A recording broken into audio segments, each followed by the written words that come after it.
इधर आओ, ये तुम्हारी छोटी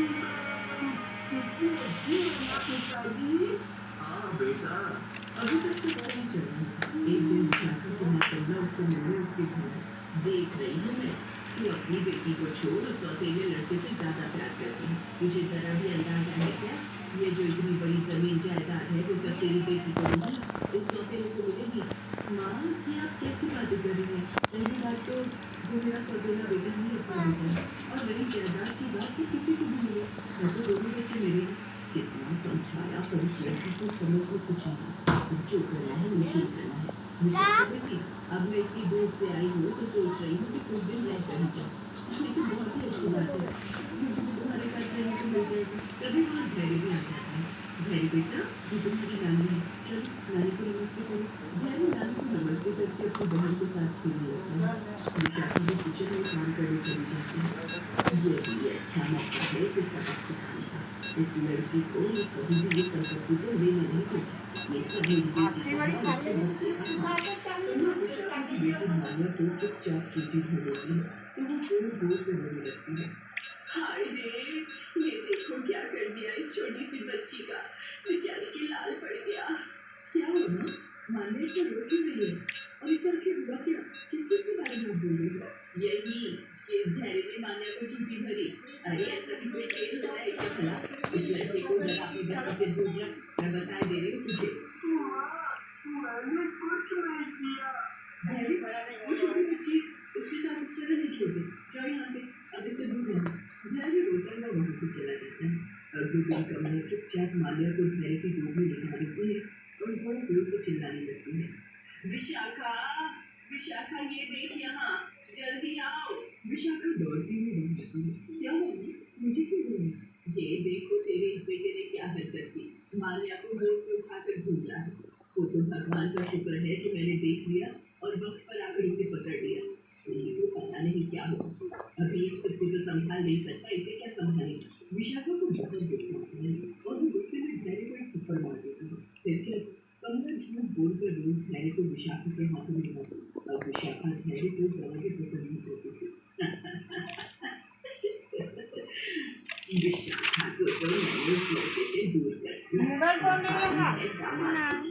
अब मुझे दामाद जी को भी उस धैर्य से दूर करना होगा, इतना दूर कि वो इसकी सूरत देखना भी पसंद न करे और उसे इस घर से बहुत दूर करना। अभी तो जब सौरभ ऑफिस के लिए निकलने वाला होता है तभी मैंने जानबूझकर फर्श पर पानी गिराकर उस पर गिरने का नाटक करती है और नाम लगा देती है धैर्य का। हाय रे, मर गई। अरे सासू माँ, ये सब क्या है? कैसे बनेगा? दामाद जी, ये सब तुम्हारे इस बेटे का किया धरा है। इसने यहाँ जानबूझकर पानी डाला ताकि मैं यहाँ गिर जाऊँ। बहुत शैतान है तुम्हारा ये बेटा। सौरभ धैर्य को खूब डांटता है। धैर्य रोता हुआ वहाँ से सीधा अपने कमरे में चला जाता है। धैर्य रोने का होता है कि तभी उसके पीछे एक चुड़ैल आकर खड़ी हो जाती है। चुड़ैल धैर्य के सिर पर प्यार से हाथ फेरती है और बोलती है, बस इतने से ही खत्म है? अभी तो तुम्हें पता नहीं है कि और मुसीबतों को झेलना है बेटे। धैर्य चुड़ैल को देखकर बहुत डर लगता है। डर से उसके मुंह से आवाज तक नहीं निकलती। डरो नहीं बेटा, मैं तुम्हें कुछ नहीं करूँगी, मैं बस तुम्हारी रक्षा करने आई हूँ। तुम लोगों से जो तुम्हें इतना कष्ट पहुँचा रहे हैं, अब तुम नहीं बोलो बोलोगे। बस तुम देखते जाओ। सुबह का समय था। सभी टेबल पर बैठकर नाश्ता कर रहे थे। सभी खाने में व्यस्त थे। तभी चुड़ैल टेबल के नीचे आ जाती है और कमला का पैर पकड़कर उसे कुर्सी से नीचे गिरा देती है। हाय रे, मर गई मैं। मुझे किसने गिराया जरा बताओ। माँ, तुम कैसे गिरी? ध्यान से बैठे बड़े माँ। किसी ने मेरा पैर खींचकर मुझे नीचे गिराया था। जरूर इस धैर्य ने गिराया होगा। वो कैसे गिरा सकता है? वो तो कैसे ही हमारे सामने बैठा है। माँ, तुम्हें ऐसे खाने की आदत नहीं है ना, इसलिए तुम शायद अपनी आंखें गिर गई होगी। नाश्ता करने के बाद सभी अपने अपने काम में लगे।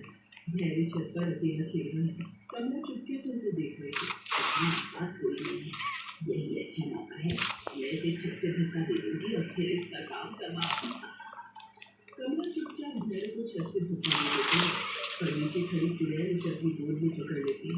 धैर्य चुड़ैल से निपट जाता है। मेरे बेटे को उसने धक्का देकर ठीक नहीं किया, अब इसे इसका अंजाम भुगतना पड़ेगा। कमला चुपचाप सीढ़ी से उतर ही रही होती है कि चुड़ैल उसे पीछे से धक्का दे देती है। सीढ़ी से लुढ़कते हुए कमला सीधा नीचे जाकर गिरती है और जोर जोर से रोने लगती है।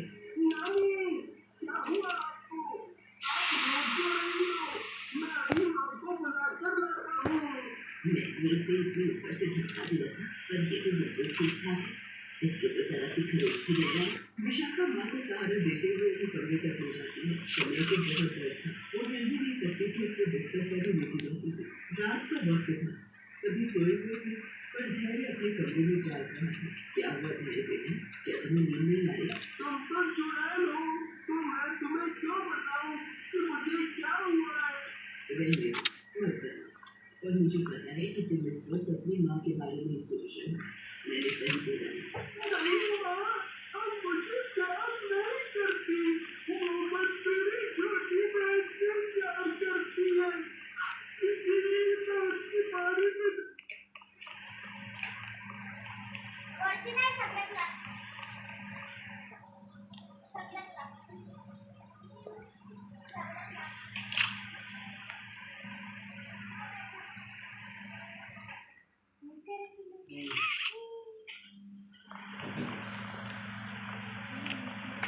झोपटलाय का मोबाईल पाहता? झोपतो कधी वाटले? झोपतो झोपतो